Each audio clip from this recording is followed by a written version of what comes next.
Should Disney create Star Wars Knights of the Old Republic movie adaptations? I'm asking myself this question because the Old Republic recently was trending on Twitter for negative reasons, shock horror, and in an attempt to turn the negative perception around, a number of high-profile figures jumped on the bandwagon to support the franchise. Most notably was James Gunn, the director of Guardians of the Galaxy 1, 2, and 3, as well as the upcoming Suicide Squad movie, and he goes on to say that Star Wars Knights of the Old Republic is the greatest video game of all time and his favourite thing in the entire Star Wars franchise, just like many of us. He was then asked if he would be willing to direct a KOTOR movie, to which he replied, "Just because it's a perfect video game doesn't mean it needs to be a movie." This entire sequence of events then leads us to that age-old question that's been lingering around for 15 years. Should KOTOR be adapted into a movie? And I'm going to give you the simplest of answers from my heart. Absolutely not.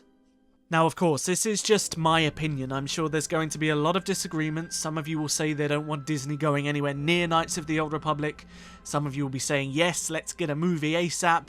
But I fundamentally disagree with the idea of making KOTOR movies because it just wouldn't work. It has to be taken into account what Knights of the Old Republic does well and how that can be transferred into a piece of short-form media. It has to be taken into account that a 3-movie Knights of the Old Republic trilogy that would potentially cover Knights of the Old Republic 2 and maybe 3 will not be able to fit all of the intricate character and world development that makes the first 2 games great within a 6-hour runtime. While I do think a movie could potentially translate the grand spectacle moments to screen in a positive way, such as Revan vs Malak and the battle over the Starforge, the Battle of Telos, Mitra vs Nihilus and Traya, without the more personal moments that occur before and after these spectacles, it's going to miss something because these are what makes these stories so great. If you were to think about, say, Knights of the Old Republic 2, for example, most often you don't think about the battle with Nihilus or the Battle of Telos.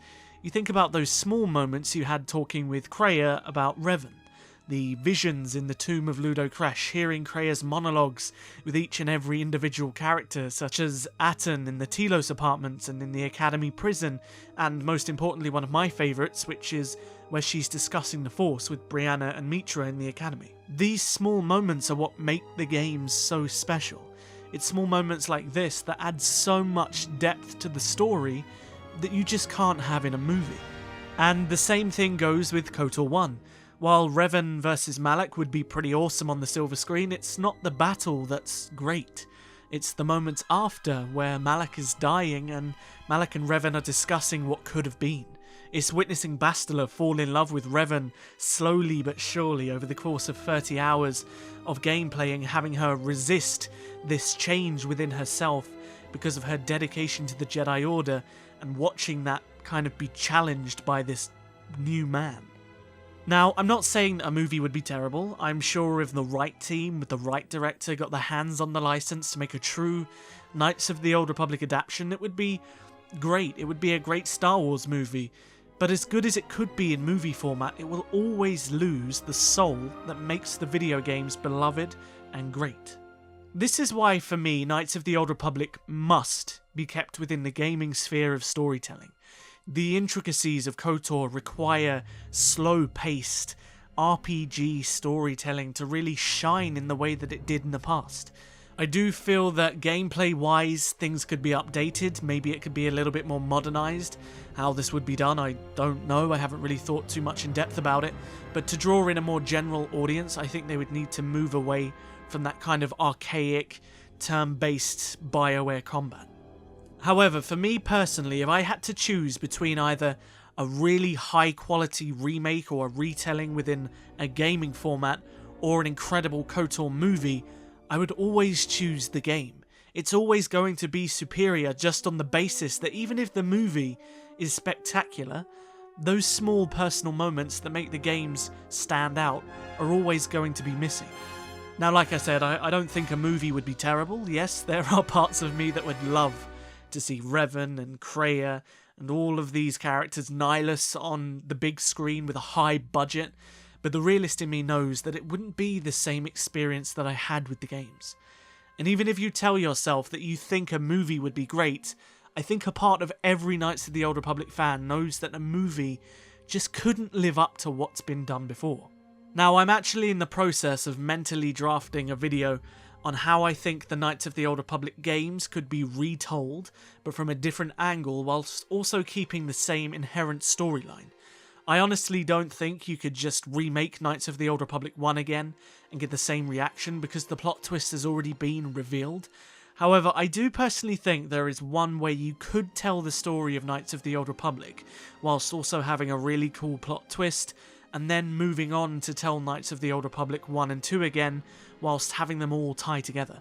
So if you're interested in seeing that video, don't forget to hit the subscribe button so you're notified whenever it goes up. Now, if we take a moment to return back to live action, I would always veto a TV show over a movie. If you're looking at something like Game of Thrones, what makes Game of Thrones beautiful isn't just its action, but it's the small moments between all of the individual characters, which is where the KOTOR franchise thrives. And when you see what they've done with The Mandalorian, I don't think that formula would fit. I believe you would need long-form episodes, so none of this 30 minutes one week and then an hour episode another. You would need a good 12 episodes per season, all an hour long, to really cram in all of the information that's necessary to retell the Knights of the Old Republic story in the way that it should be retold. But even saying that, I would never choose the Knights of the Old Republic TV show over a game. I would always leave it to a gaming medium. Additionally, with Lucasfilm Games finally branching their franchises out to other developers, it's really the perfect time in the near future to start bringing this era back into the public eye. Now, I'm sure many of you are going to say, but Luke, it's Disney, they're going to ruin it. And the truth is, it doesn't matter who retold, rebooted or remade it, there's always a chance that it was going to be a failure or an unfaithful adaptation. And let's be honest, Disney owns Star Wars and this is never going to change. So I'm just taking every new piece of Star Wars media that I might find interesting, and I'm taking it in my stride, making my own decision on whether I enjoy it, and I'll do the exact same thing with Knights of the Old Republic, despite the fact I have a connection to the originals. Now, I think I'm slowly getting the hang of this unscripted video stuff, and from what I can tell, it's allowing me to get content out quicker, but I'm always interested in your feedback. And I'm interested to hear everybody's thoughts. Knights of the Old Republic is important to a lot of people, and I don't blame you if you're afraid or cautious. So tell me below, what do you think about a Star Wars Knights of the Old Republic movie? Should it be adapted, or do you think they should keep it as a game, or leave it alone entirely? I really hope you enjoyed the video. Hit the like and subscribe buttons if you want to see more and support the channel further. And also, if you're interested, come and follow me on Twitter, Instagram, and join the Discord server, because I would love to have you there. All links are in the description below. I'll see you guys in the next video.